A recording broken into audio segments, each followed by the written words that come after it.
and welcome to you. Please make yourself comfortable and find a seat. And if those in the back could just give me a wave if you can hear me okay. Perfect, thank you very much.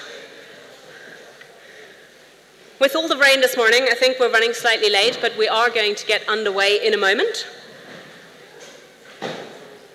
And if you are just arriving, please do sit down. Try and get yourself drier. I'm sorry about the weather.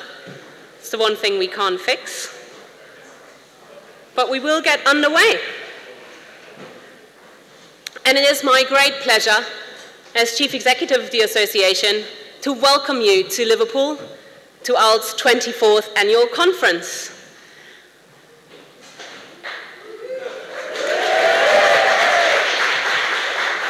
Okay, we're going to be practicing this throughout the welcome, so by the time Bonnie starts talking, we're ready for it. So I'll get to speak first because I get to introduce you to our co-chairs in a moment. But I did want to set the scene a little bit because our annual conference is 18 months in the making, and it means a lot to us that you are here, that you are helping bringing learning technology beyond islands of innovation. And I did want to reflect just very briefly on how we actually as a community put our values into practice when we come together here physically in Liverpool and online. So one of the very exciting things about this conference that over half of our 470 delegates actually contribute. So more than half of you are speakers and helping make this conference happen. Many more of you are volunteering in one way or another as reviewers or as session chairs. And it's a real community effort. So it is very exciting to have you all here and participate. As you know, as an association, as in a community, openness is one of our key values. And while we can't make the conference completely open and free to attend, we do use what we can to make it openly accessible in terms of the resources we produce and the knowledge that we share. But your contributions, being here, and as members of ALT, if you are, really help keep this an independent association. And this is our 24th year of providing an independent voice for learning technology across the UK and beyond. And while it is a privilege for us to be here, and it is certainly a privilege for me and my colleagues to welcome you here, it is, I think, really important to underline the contribution it makes to keeping us an independent voice from across sectors with policymakers and with industry. But most importantly, we bring people together, help set up relationships to foster collaboration, not just here over 3 days, but over the rest of our year and throughout other events and activities all across the UK and beyond. Now, I'd like to all encourage you to make your voice heard at this conference. If you are active on social media, and I think the 15,000 tweets from last year suggest that you are, please do use the hashtag #AltC. And now we're going to have a second go at giving a very warm welcome to 2 people who've been waiting literally 18 months for this moment. They've worked behind the scenes with their colleagues at this university and all across the country to make this conference happen, to set up the largest parallel program that we've had in 5 years, to attract more delegates than we've welcomed in 3 years, and to bring this national conference to Liverpool for the very first time. So please give it up for Helen O'Sullivan and Pete Alston.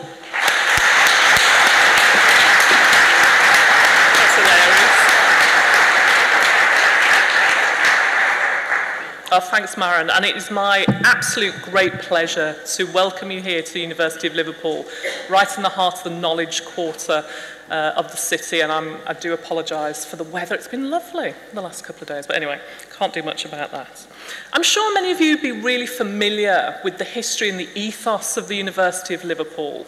We were founded in 1881, and we can truly claim to be the original red brick university, a phrase that was coined about the distinctive building, the Victoria building, which is out, I'm a terrible sense of geography, I think it's that way, but you'll see it every time you go out of the building. Our founding mission was for the advancement of learning and for the ennoblement of life, and that's still our mission today, and it underpins everything that we do. And it highlights our belief in the transformative power of education and research. And digital education and online learning is of strategic importance to the University of Liverpool. We have around 10,000 students studying online, and we've successfully graduated 9,000 students from all across the globe. And this broad expertise in digital and online education is reflected in the 30 or so colleagues from the University of Liverpool that I'm proud to say are presenting this week. So, come on in everybody, don't worry, come in, find a seat. So, I hope you find time, those of you that are new to the city and those of you that are returning, I hope you find time to explore this great city and experience some of the culture and heritage. And for this conference, what I'm particularly personally looking forward to is really learning more about how we can take individual innovation and creativity and turn it into policy and practice that really is for the benefit of all of our students. Morning everyone. I just want to carry on with the theme that Helen's just talking about, this kind of the beyond islands of innovation, and the kind of obviously the key theme for the conference is that we've seen lots of good practice when we've been here at the University of Liverpool and seen lots of people doing really good things in their own departments, and we wanted to kind of see how can we take that further, what are the challenges, why don't those sorts of things kind of get scaled up into the institutional level. And for us kind of looking at the conference programme, I think we've kind of hit a kind of a chord with everyone given the amount of presentations that we're going to have over the next 3 days. So we're really looking into, as Helen's saying, how can we scale it up, how can we look at policy, how can we look at practice and get these things kind of working more mainstream for the benefit of everyone rather than just the benefit of the few. Thank you. Well, thank you very much, P. In a moment, we're going to start with our opening keynote. But before then, we do want to give a voice to a few organizations who've made this event possible and really put their money where their mouth is. So please give it up for our 3 sponsors and give them a warm welcome.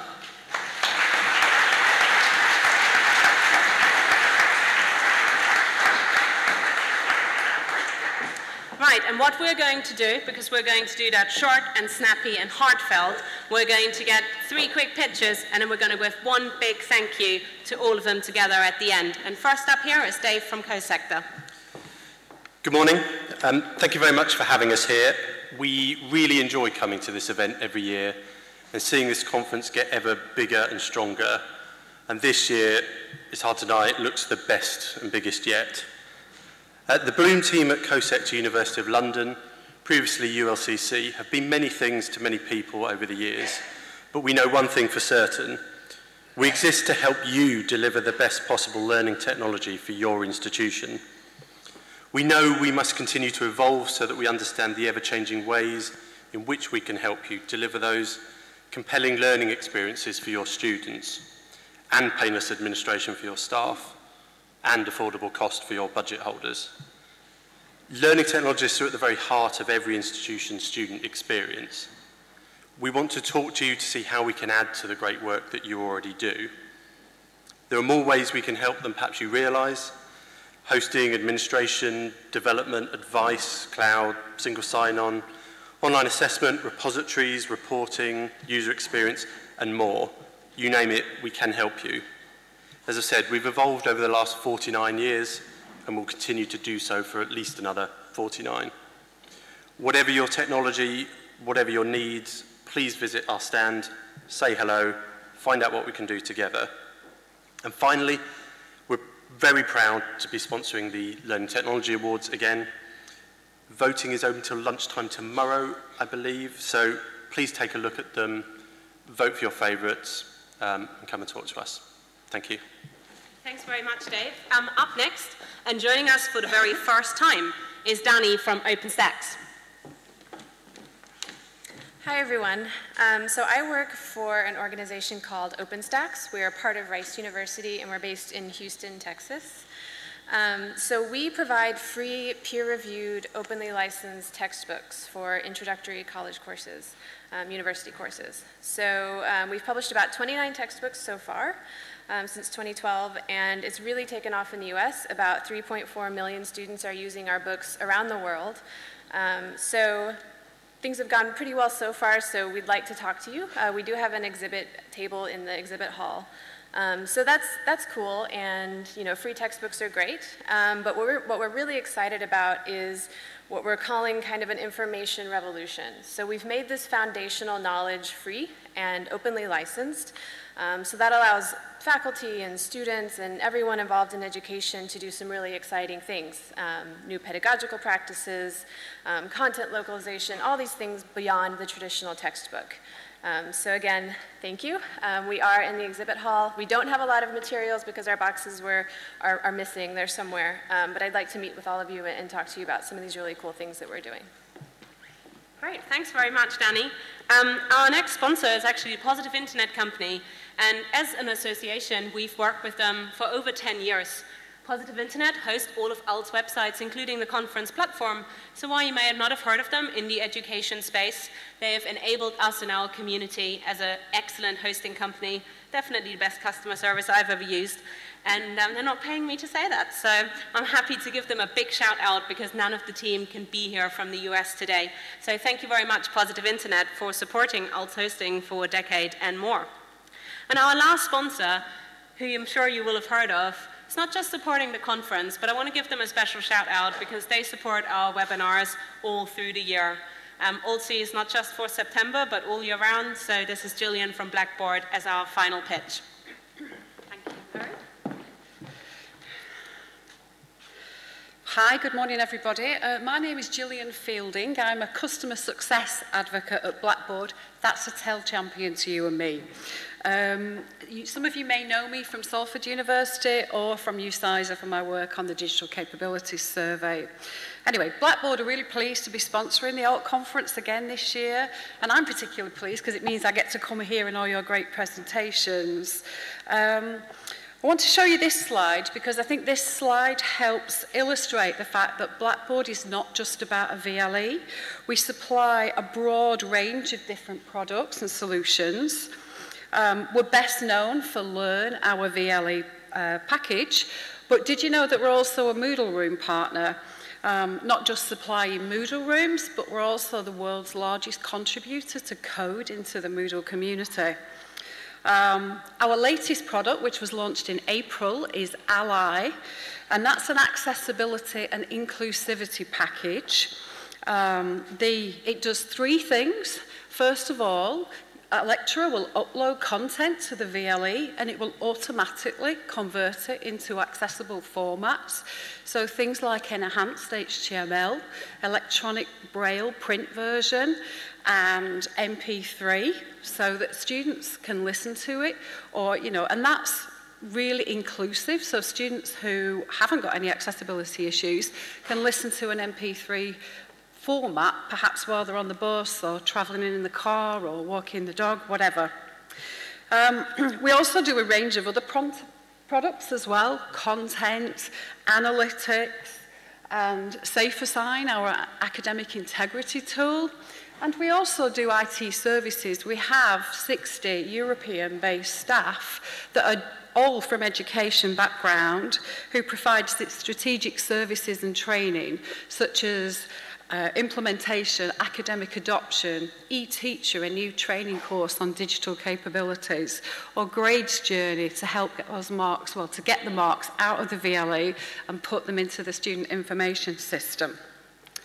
So, there's just 4 things that I'd like to point out to you, maybe point you to at the conference. We've got Meg Juss from Edge Hill University, who is talking about the user experience and VLE work that they did at Edge Hill. I think not surprising that Edge Hill got the TESS University of the Year in 2014. So Meg is speaking on Thursday. I'm speaking more about Ally on Thursday, the accessibility tool that I just mentioned. And we've also got 2 people from our partners Moodle who are speaking today. They're just here today, by the way, so do catch them today. They're speaking about Moodle and accessibility and Moodle and mobility.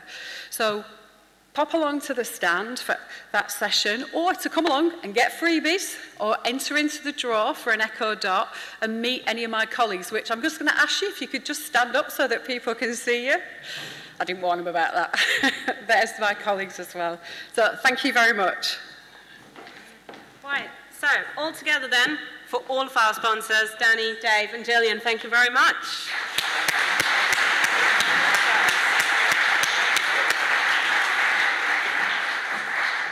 Now, if you've just arrived, please take this time to find a seat because you're in a moment. But just so you know, there is no fire drills planned today, so if there is an alarm at any point today, it is actually an emergency, and please follow our staff's instructions and make your way out. But now I'll leave you in Pete's hand, and I hope you have a good day with us. Thanks, Maren. Okay. I drew the short, well, I don't say I drew the short straw, but I got the lucky job to introduce our first keynote speaker as we get things underway. So, Bonnie Stewart is here with us today. Bonnie is an educator and social media researcher who's fascinated about what we do online. She's an instructor in the Faculty of Education at the University of Prince Edward Island in Canada, and she's also the founder and director of the Media Literacy Initiative Antagonist 2.0. And Bonnie's work explores the intersections of knowledge, technology, and identity in the work. Now, one of the things I'd really like to point out is that we're really lucky to have Bonnie here, I think, because she was originally going to do this talk virtually, but we managed to convince her to come all this way to Canada to come and kind of give the keynote on the first day. So I know we're all warmed up now. We've already had 3 or 4 rounds of applause. So will you please join me in giving a real warm round of applause to Bonnie Stewart?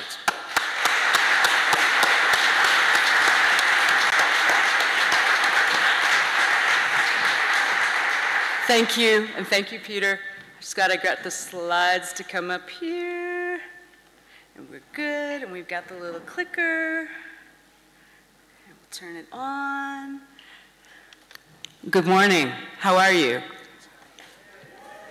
I'm going to move over, I think, to this mic. It's a huge privilege for me to be here. I have brought you the gift of my Canadian September cold. So I apologize, and if I do start to have some kind of sneezing fit on stage or tissues begin to trail out behind me, I sincerely inform you that that is not Canadian bad manners, that's just me. I have followed Alt-C for years on the hashtag online, and to actually have the opportunity to be here with an organization that does independent digital media work in higher ed is huge for me, so thank you.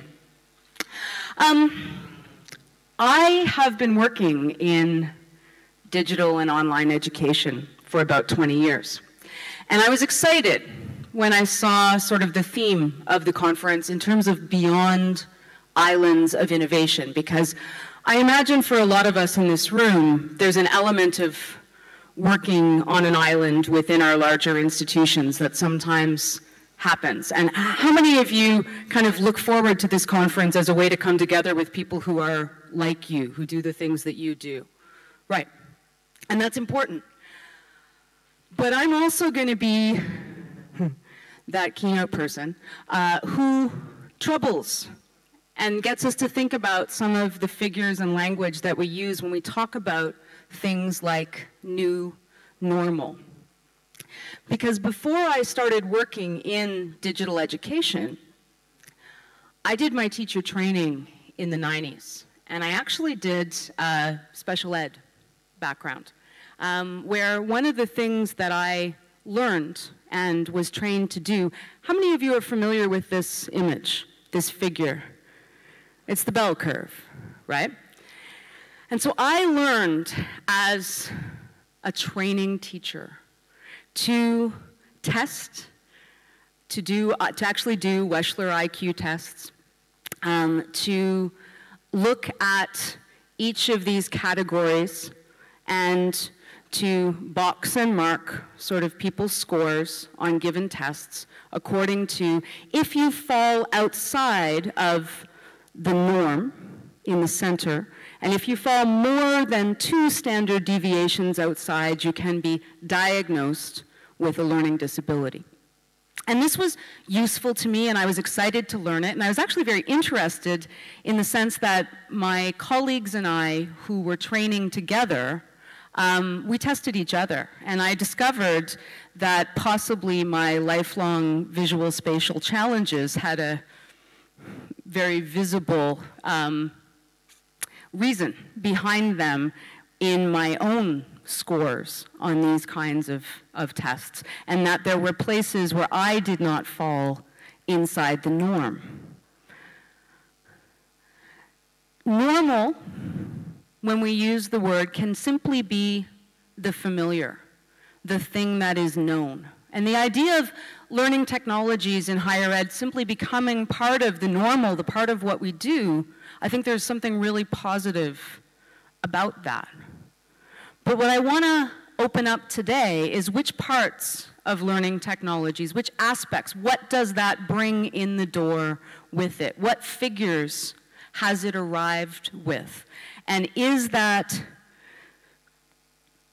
sort of boxed standard deviation bell curve concept of normal part of what is dragging along? Because normal can also be a way of gatekeeping and be a way of saying this is what is inside and this is what is outside. This is what we do not validate, we do not legitimize, we do not accept.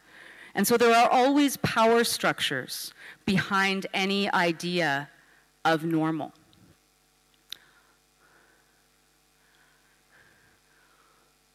My first teaching job was in a place called Joe Haven in what was then the Northwest Territories of Canada, what is now called Nunavut.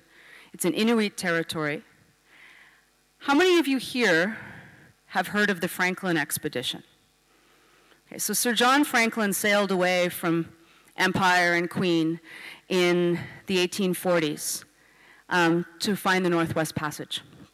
And he disappeared. And he disappeared, and it's been known for a long time that he disappeared in the Central Arctic. You see that red dot? It's on an island called King William Island, and it's the town that I lived in.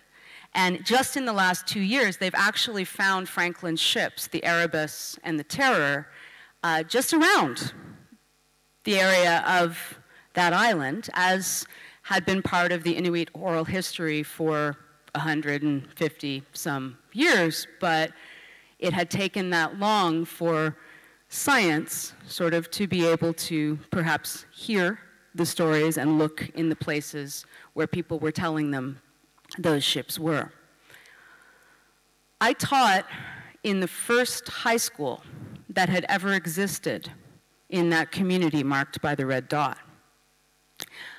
All but one of my students were Inuit. My students ranged in age. I was 23 years old. My students were 16 through 29, because many of them previously had had to fly down to the ... border to a city called Yellowknife to go to high school previous to that, in a residential school setting, which in Canada has a very significant colonial problematic history. And a lot of those students went to that high school, and it would be like showing up in New York City when you've grown up in a small town and being completely removed from culture. And so people didn't necessarily stay. They went back to their community. And so when I came in, there was a great deal that I didn't know, and not just sort of how to manage a classroom because I didn't have a great deal of experience. I was sure that I had great tools to work with these students with, right? Until I started working with the students. And so I slowly learned over the years that I spent in that high school in the early part of my career. I learned that I was white. And that was the first time that I had learned that, because I grew up in a very small town in Prince Edward Island, Canada, where frankly most of the people in that town were white. And so what that meant to be other in a community, but also other in a position of power. This was a community where education in the school system was only 20 years old. Most of the people in that community had been moved in by the government off the land approximately 20 years before and told their children had to go to school. And so I had to grapple very early in my career with what it meant to be a teacher and a purveyor of knowledge in a community where, for the most part, there was no written text. If you went to the store, there were no magazines on sale. It was an oral history community. There was an incredible thousands of years depth of knowledge. There had been massive abuses of that knowledge and its continuity passed from generation to generation. And when I was asked to sit down and test some of my students to see if they had learning disabilities, how they fit within those norms and standard deviations, I couldn't really make sense of my results. Because how many of you have ever taken or given an IQ test? They're an extraordinarily, and some people will disagree, but they're an extraordinarily culturally sensitive instrument. And some believe that no, they're objective. My students, there was a question in one of the tests that required you to visually recognize the word dahlia, D-A-H-L-I-A. It's a flower. But this community is north of the tree line. There are no dahlias in this community. There is no relationship between what I was testing and the knowledge that these students had. And most of them tested outside of the norm. My concept of norms did not really allow me to help them. And I had to put those aside and begin to see what they could do in very different ways. I propose that maybe some of our concepts of normal right now in higher ed are not entirely useful to us either. And it might be valuable for us to consider putting them aside. Because normal is sometimes the wrong name used for average. How many of you get encouraged to make change in your environment? And then you try, and you realize that maybe the people who have used that word don't necessarily want to make change themselves. Anybody? Anybody?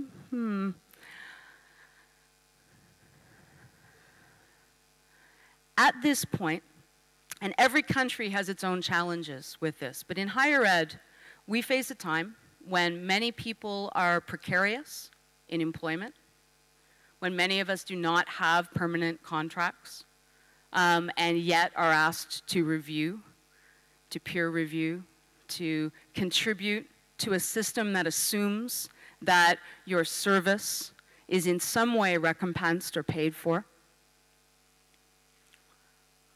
I've had the experience of publishing and not actually being able to access my own articles because my small institution cannot pay for them.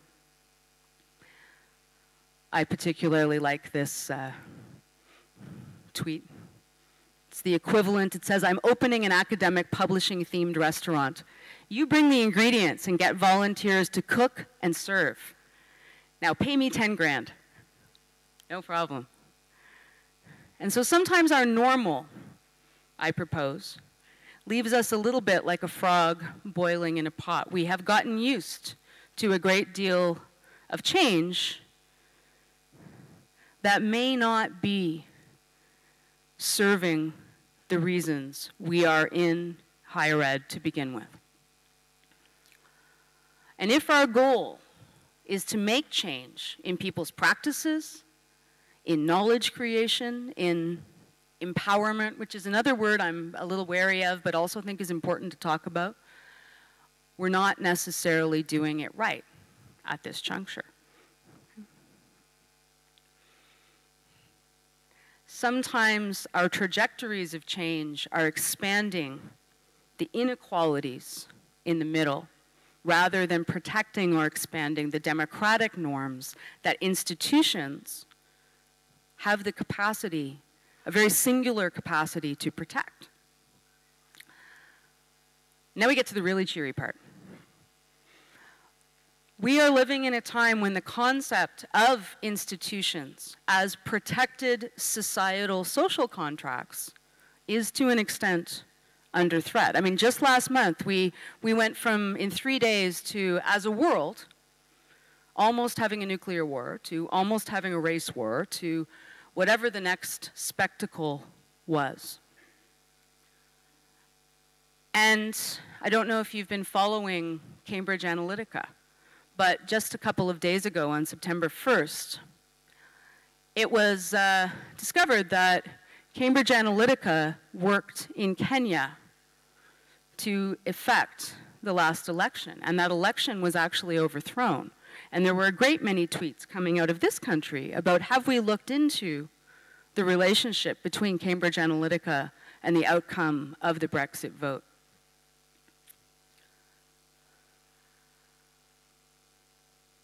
I think that piece speaks for itself.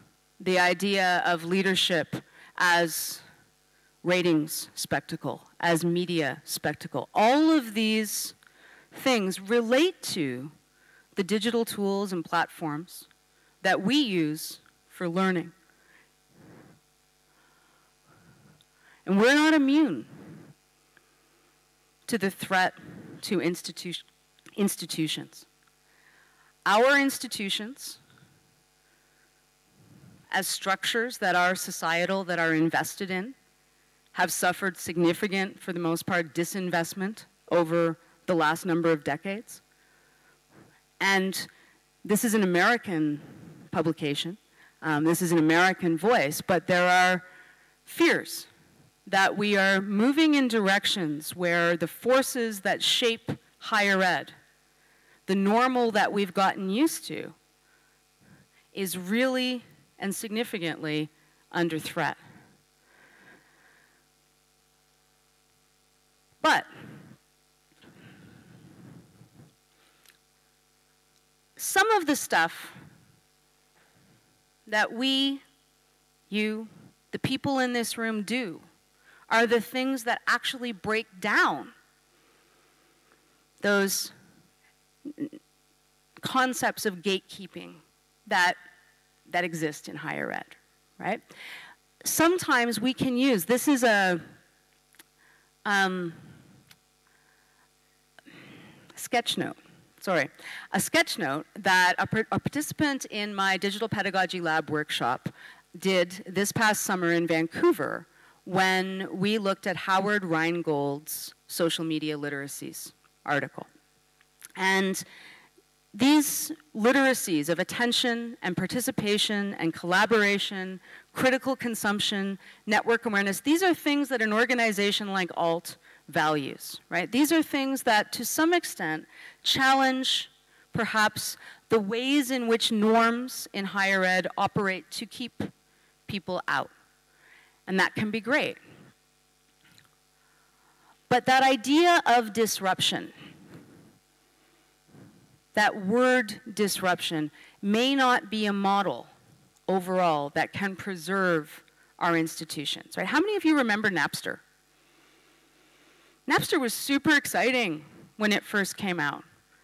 But that model of disruption threatens to unbundle the things that all exist under one roof. And once you unbundle them, it's not the unbundling that's necessarily a problem. This is something that I saw George Siemens say a few years back. It's how they get rebundled that concerns me.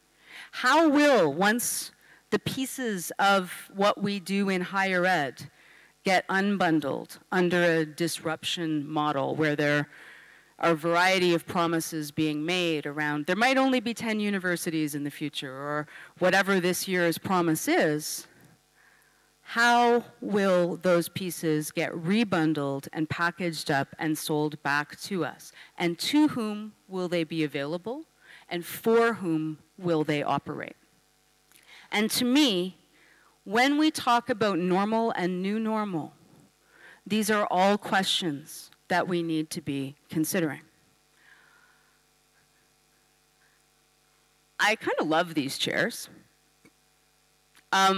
However, my colleague Amy made a very good point recently on Twitter when she noted that these chairs get sold as if they themselves are going to revolutionize your classroom. Now, can you do more flexible, broken down things in a classroom if you have movable chairs rather than like a lecture hall with desks?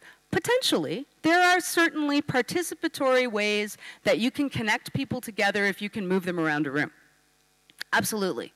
But the chairs are not actually going to do it themselves. And interestingly, the week after Amy did this, she had a week-long workshop herself where she had these chairs in her room. So those of us on Twitter were actively teasing her that her week must be going very revolutionarily. She reported back that it had. I'm a big fan of Seymour Papert's work.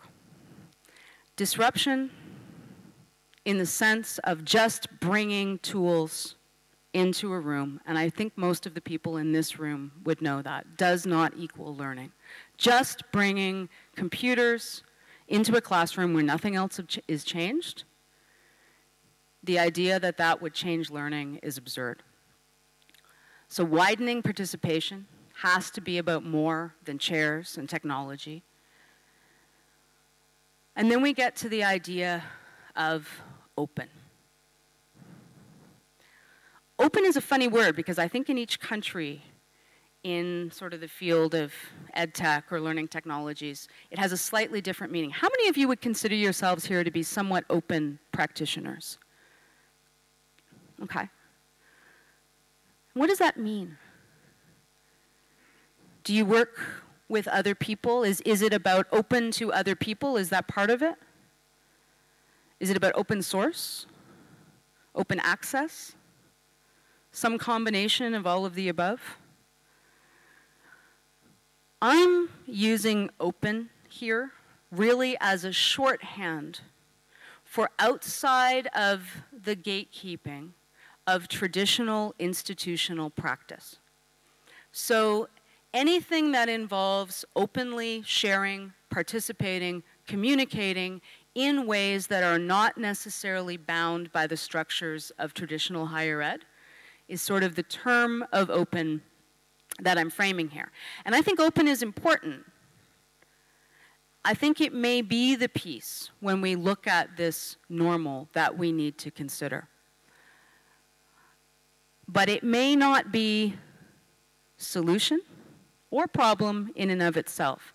I do think that it is the trajectory that keeps higher ed from being monopolized by old forms of gatekeeping and institutions from being undermined by new forms. I think we live in a very interesting intersection, right at the middle of that X, where we've got a trajectory of learning technologies that can go in a variety of directions. We've got the trajectory of open practice, and somewhere in between there is the change that we will see or reap in 10 years. And to me, the open piece is the one that we have the most control over shaping and directing. And it is the one where we need to think about what figures and ideas we are bringing along with us on this trajectory of open practice as we go forward. Don't think Martin is here yet. I think he's coming this afternoon. But Martin Weller said, openness helps shape the identity of higher education and its relationship to society. And it's that piece about relationship to society that I'd like to keep coming back to, because it's the piece that brought me into education, that certainly brought me forward in education after my first 2 years working with a community of Inuit students of all ages who totally did not fit inside of the norm of what I had been taught to expect, and from whom I learned a great deal. But wait, does open mean we do anything? No. Open as less emphasis on gatekeeping. Open as with fewer barriers. And open as continuing to learn to get beyond our silos. Do you folks have silos in Britain? These kind of large, I think of them as very much a sort of Canadian prairies farmland thing. Often it is actually the people in this room who have the best opportunity to connect academics beyond those silos and to make those connections. And one of the things about silos is that they're about knowledge as a thing.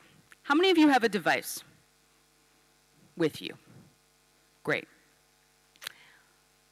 On that device, this is kind of a maxim at this point, but you have access to literally more information, whether you have any way of taking it in, than was available to me in my university library when I started at my tiny little college in 1989.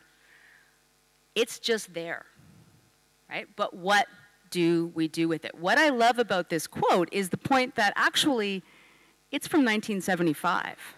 Abundance isn't even digital. We've just been making stuff and printing stuff and sharing stuff and getting ideas out there at such a scale that has then ramped up to such another level with the digital that we are never going to master all of the things, right? If you wanted to be a Renaissance man or woman who could do all of the things in your time, you picked the wrong time.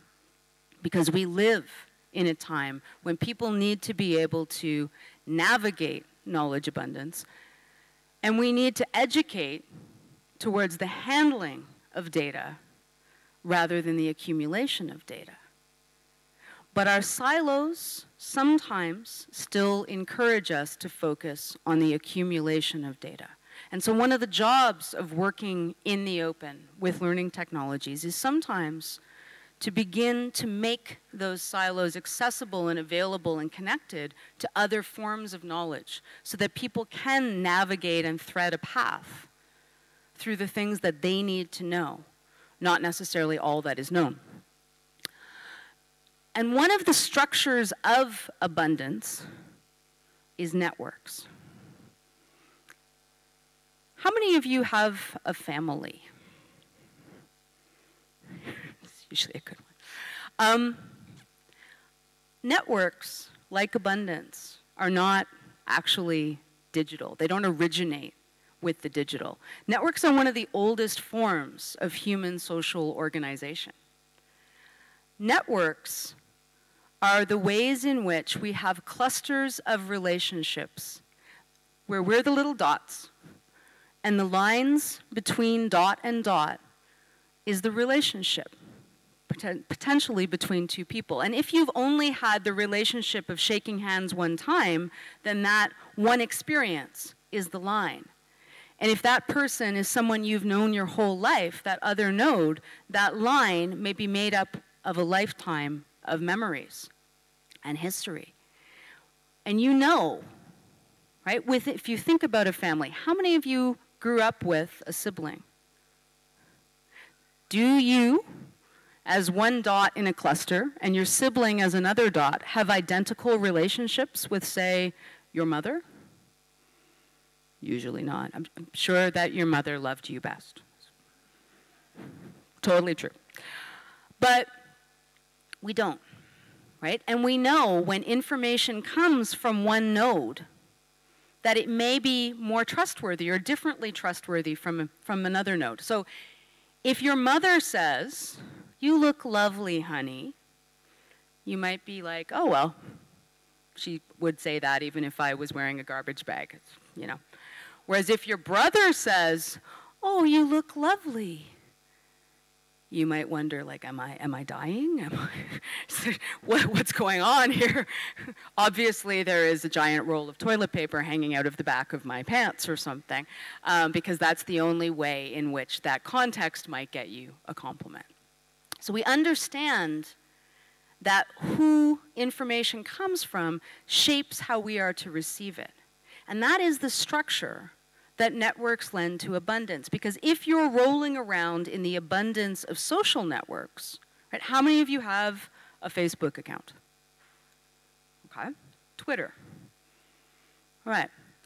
And you see something that comes from someone whose name you know. Maybe it comes from Maren, okay? And she's a trusted source because you know that she's connected to alt, and maybe she usually shares good articles. So you think, oh, I should read that. Whereas if you see something that comes from your poor Auntie Norma, who's constantly circulating those, did you hear this terrible, scandalous fake news story, you might not be as inclined to click that, hopefully. Hopefully these are the literacies we are learning as time goes on, because you recognize that that node is not as credible for that type of information. And so that's how networks and participatory structures and open communication can help us navigate abundance. And open can also help us break down some of our boundaries and binaries. I just did a talk Friday night before I left Canada about Andy Warhol at my local public library and how he sort of foreshadowed some of digital culture and some of the things that we're living with today. And one of the strongest things that he kind of left us as a legacy was Andy Warhol he started off as a commercial artist, but he actually really, really wanted to succeed in the high art, the formal world. And so he constantly sort of was looking for approval from the high art world, but all of his work essentially broke down the legitimacy structures of that high art world, because he would present things like a soup can and say, it's art, right? And so he collapsed the prestige economies, essentially, of the New York art world and mass media, and put them together in a way that is quite similar to the way that open academics and folks who work in open education sometimes collapse the prestige economies of academia, the silos, the stuff that counts, right? A prestige economy in academia is, where have you published? What associations do you belong to? What status on the hiring ladder are you? Where did you go to school? What are the things that are circulating recognizable items that are attached to your name? Right? And those really do carry a fair amount of truck. Years ago, in 2013, I did my PhD thesis on academic Twitter and how academics who use Twitter a great deal read each other, how we make sense of somebody's influence in that space. And I had the privilege of having about 8 people, including Audrey Waters, who keynoted here, I think, in 2014, and a number of other people who were sort of affiliated with academia in some way and had any variety of like huge accounts like Audrey's or very small accounts. And I gave those exemplar bios, their Twitter bios, to my participants. And I said, tell me about these, tell me how you would read these people. And the interesting thing about that was that even though all of my participants were academics and very able to read how prestigious a given institution was within the States or different countries, because I had people all over the world, the only institutional affiliation that actually stuck out, that people cared about at all on Twitter, was Oxford. So Dave White, who I think is showing up later as well, he had volunteered to be one of my exemplar identities, and his Twitter bio said Oxford on it, and every single participant who looked at it said, I don't even want to care, this shouldn't matter on Twitter, but it had enough brand recognition that it carried. But for the most part, in academic Twitter, it actually doesn't matter as much where you've published. It doesn't matter as much what your status is as professor or reader or senior lecturer or instructional designer. It's not what your circulating status signals are, it's what you do and how you interact and how you contribute. And so there is a collapse there of binaries and boundaries, similar to what Warhol did. but we have to confront if we're going to engage in that space. And so it can be very intimidating. Have any of you ever tried to support a senior admin who's a dean or a vice chancellor and has quite a bit of status in academia into starting to use something like Twitter? My experience of this is that there has sometimes been real, almost like sticker shock around, well, but what do you mean nobody cares that that's my title? Right? I'm accustomed to trailing that prestige with me wherever I go, but now I only have 3 followers and I have to be interesting. It's quite intimidating. It really is. And so these are weird spaces that we work in. And we work on corporate platforms. How many of you have seen the new Twitter terms of service?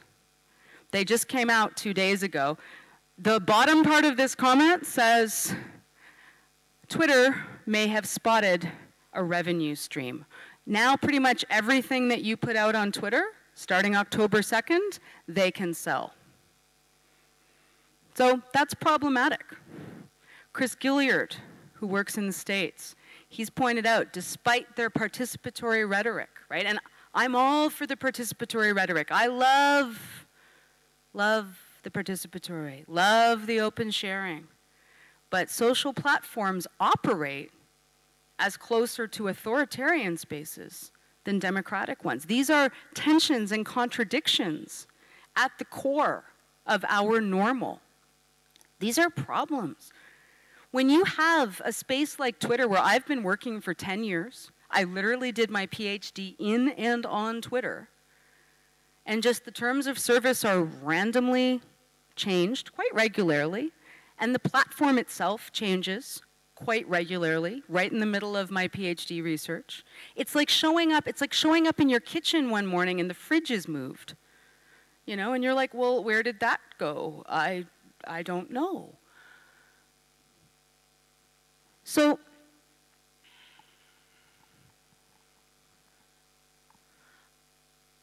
when we are considering what open means for higher education and how to confront what open means, it means all of these things. It means that we both challenge the traditional gatekeeping, right, of academic prestige economies, and at the same time exist on corporate platforms that we don't necessarily control. But I think it's important to begin looking at open as something that needs to enable adaptive change. Okay, and what could that do for higher education? How many of you are familiar with the idea of adaptive change? It's just a mental framework. It's basically, it counters the idea of technical change. And so technical change, technical problems are easy to identify, right? They lend themselves to cut and dried solutions. They can be solved by an expert. It's great to be able to bring in an expert and say, oh great, we're going to have a solution to this. Technical problems are often contained. And people generally like technical solutions because they can see what they need to do. Adaptive problems, and I would say that higher ed right now is beset by adaptive problems. We have lots of technical problems, but we're often trying to solve our adaptive problems with technical solutions. Adaptive problems are hard to get people to even agree what the problem is. Adaptive problems require shifts in values and beliefs, and people with the problem have to do the work of solving it. And most of us who work in this field, who've been tasked with change, but are not very often given the power institutionally to make that change, right? Who work on platforms that we do not necessarily fully control, who live sort of straddling prestige economies. We live in a time of adaptive change. And that, to me, is part of what open means for higher education, is learning to find ways to grapple with this.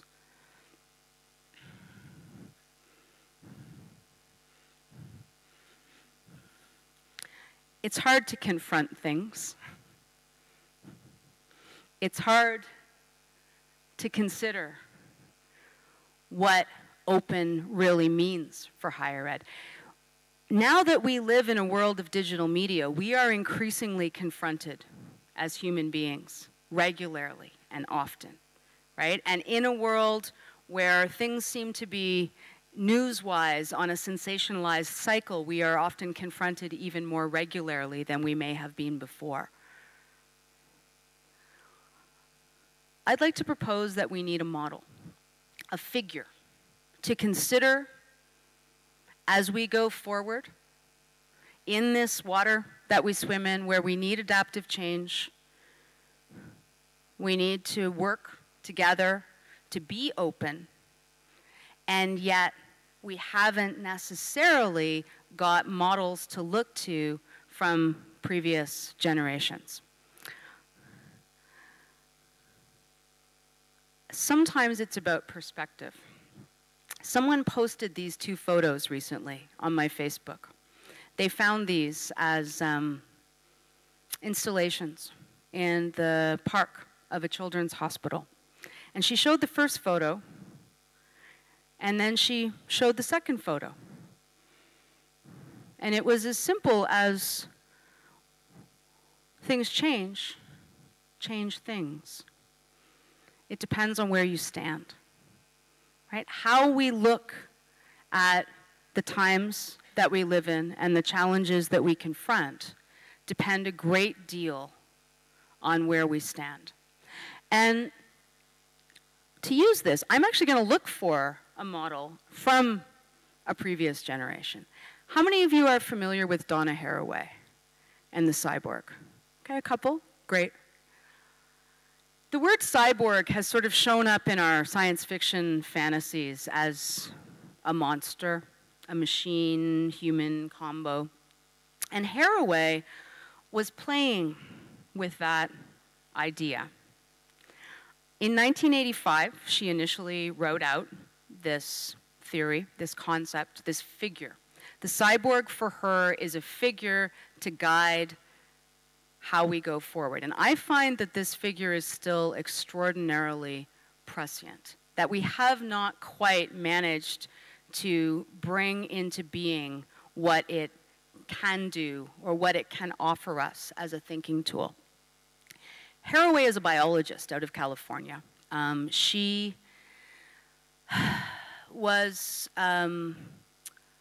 politically kind of working at the intersection of trying to deal with that idea of normal and the norm and objectivity that I opened with.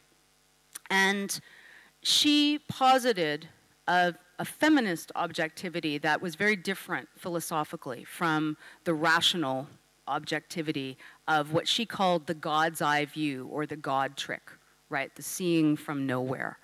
And if you think about that idea that you can see the world from a non-embodied point of view, there's something interesting that I think social networks, digital social networks, may have made a little bit more visible to us in terms of challenging that norm of objectivity.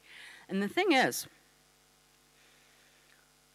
if you think about connecting with the people near you, okay, so what I'm going to do is just, I often do a sort of a full exercise in this, but I think I'm just going to do a super quick version right now. I'm going to tell you that my favorite color is red. Okay, and I'd like you to imagine a red string that connects me to you, me to you, me to everyone in the room.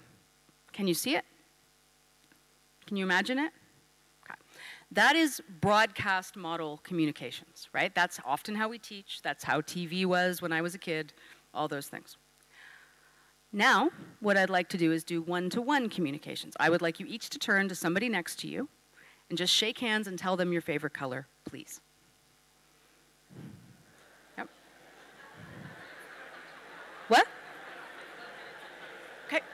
I'm almost done. I know.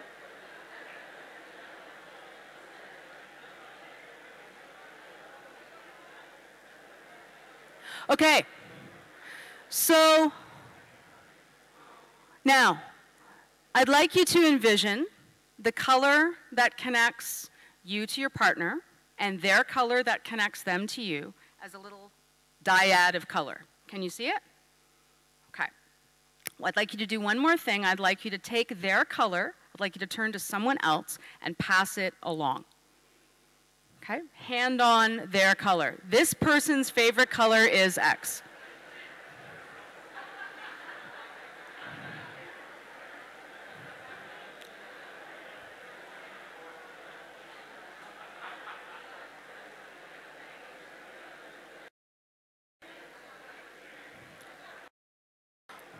Okay. I'm going to pull you back only because I'm very cognizant of time. If we were to continue to share those colors, there might be a few that would go viral. Maybe someone in the room is famous enough that everyone wants to know their favorite color. Or maybe there's a secret, terrible favorite color that no one's supposed to have, so that one goes around too. Other people's communications, maybe their first friend, they never passed it on. And it's like when you post a Facebook update and nobody likes it, right? And some communications get dropped. But what you're starting to do there by passing on the thread is actually passing on, you're building a many-to-many networked communications thing. Now, picture the room. Imagine even with just 2 handshakes each, what does our room start to look like? It's pretty colorful, right? Imagine, can you see it from the top? Imagine there was someone sitting on the ceiling. They would see every connection. But you know what you would see? You can envision the rest from the top, but your handshakes will always be those people's faces, those hands, right? You cannot see something that you've been involved in and down and dirty with from the top. You always see from the space of your own body. And so Haraway talks about this as situated knowledges. So I would like to propose this idea of the view from a body. I'd like to bring us, as we think about open and new normals, that we consider embodied work and embodied perspectives as important. The differences in our experiences of the world based on our bodies and our human walking around, that these shape the ways that we can know each other and the work that we can do. And in a world where we are constantly confronted by difference and where there's a lot of false equivalency, that we accept that anger and defensiveness that sometimes we're seeing a lot of are signs that we are learning. And that discomfort is not the same as hurt and harm. And so for those of us who walk around in certain types of bodies that have certain types of privileges, that may feel very uncomfortable when we feel like we may be hanging on to them with our cold, dead hands, that discomfort is not necessarily the same as hurt and harm, and that we be willing to enter into new conversations around openness and being open to other people. The cyborg is subversive. The cyborg is the illegitimate child, as are all things that come from computers, of militarism and capitalism and a little bit of state socialism, okay? But they are often unfaithful to their origins. To me, the cyborg as a figure allows us to work with our realities of being in the open, in learning technologies in this time, right? The cyborg is not worried about purity or innocence. The cyborg makes ties of affinity rather than identity, rather than you're the same as me. And our cyborg is not just born from the militarism and capitalism that started development of the computer, but from our academic work and our academic prestige economies, and from the big data and big surveillance of the spaces we work in. Because I struggle with how do we do truly open educational things in spaces bound by all these challenges. And sometimes I feel like I don't know how to make change and go forward based in all of these problems. All of my faves are problematic. And yet, the figure of the cyborg gives me a model of kind of hope and possibility for doing something not faithful to norms as the bell curve. What would the cyborg do? The cyborg would continue to go out there and do the work that you folks are doing in the open, in digital spaces, with faculty, with students. My own project is a media literacy project based in that, because nothing goes back in the Pandora's box of what we have kind of let loose on the world by 2017. All right, we're not going to suddenly decide in higher ed that we're not using digital technologies anymore because they have challenges. We're not going to decide that our academic hierarchies don't matter. So we need to work with that and find a way to go forward to do something good. And I offer you as a norm, rather than the bell curve, the cyborg to think about as you think about the work that you do this week. Thank you.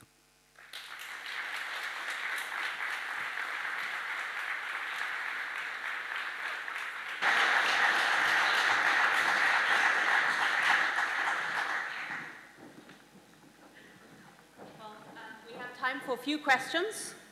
So Helen will organize questions, but if you have a question, if you raise your hand, we're going to try and come up to you. And if you could also let us know who you are and where you're from as you pose your question, so Bonnie knows who she's talking to. Right, I'm sure there's loads of questions. We've probably got time for 2, so who wants to kick us off?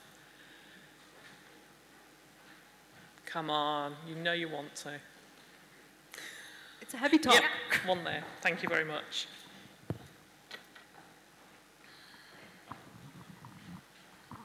Alistair Clark, work with an organisation called Stirring Learning. Thank you very much for your presentation. My only question is, why only HE? Many of us work in other areas of education, and doesn't everything that you've said also apply to other institutions, or is there something specific about HE that I've missed? Yes and no. Yes, it applies, absolutely. I also work in what I think you call here further ed, and to some extent in K-12, and I think in education broadly. The one piece that I would say the no to, that there is something specific about higher ed, at least in my experience of it, is the very particular prestige economy differ as you change sectors. And so my experience of the value placed on certain types of publications and the challenges, particularly of the academic publishing system and its intersection with the lack of hiring that's happening, that part is sometimes kind of specific to higher ed, particularly at least in my context. But I think it applies to all education in terms of the cyborg piece. Okay, thank you. One over there.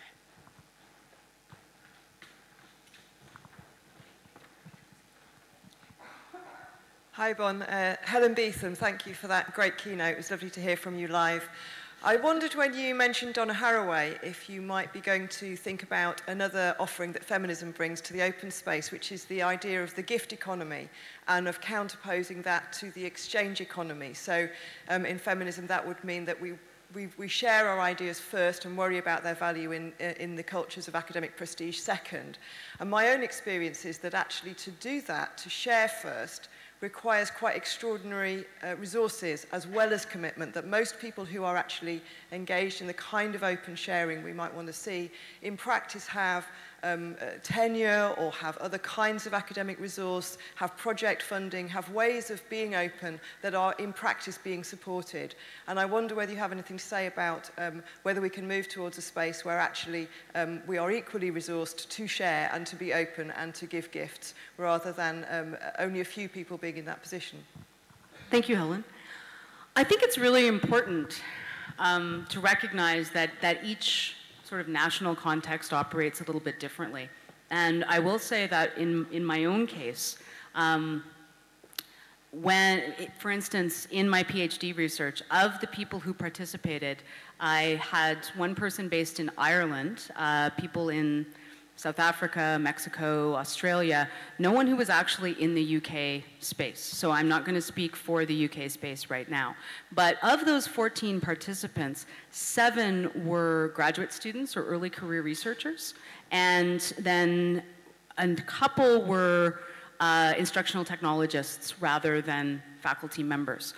And for the most part, it was particularly those who actually were early career researchers who were particularly benefited by the open sharing piece, who were not necessarily resourced in conventional ways. I myself was similar during that period. So I work at a very small institution. I'm precarious, I'm not tenured, and all of my work has always been in the open, often without the resources that I would love to have to bring to it. But I've been able to leverage, so I started doing keynotes when I was a PhD student solely because my work was on Twitter, I think. You know, it was largely because that topic was kind of interesting to people and curious and a bit of a novelty. So I had that great privilege of starting to work in that prestige area while I very much did not have resources or academic prestige to bring to it. And it's been sort of a leveraging of the two together. We need to also make sure that as institutions, we recognize and learn to become literate in the ways that people are doing important knowledge work in the open, and begin perhaps to consider adapting some of our prestige economy pieces to that. So definitely applying resources to allow people to do the work in the open, but also note what they're already actually doing. Because sometimes the resources come with top-down direction that may not take people in the same paths as they would if they were able to make the choices for themselves. Thank you. Thank you so much, Bonnie. It's such a pleasure to have you here. And thank you for kicking off our conference with such a thought-provoking and fantastic talk. We've got little presents to say thank you. And I'm sure you'd all like to join me in really giving Bonnie a big thank you. Thank you so much.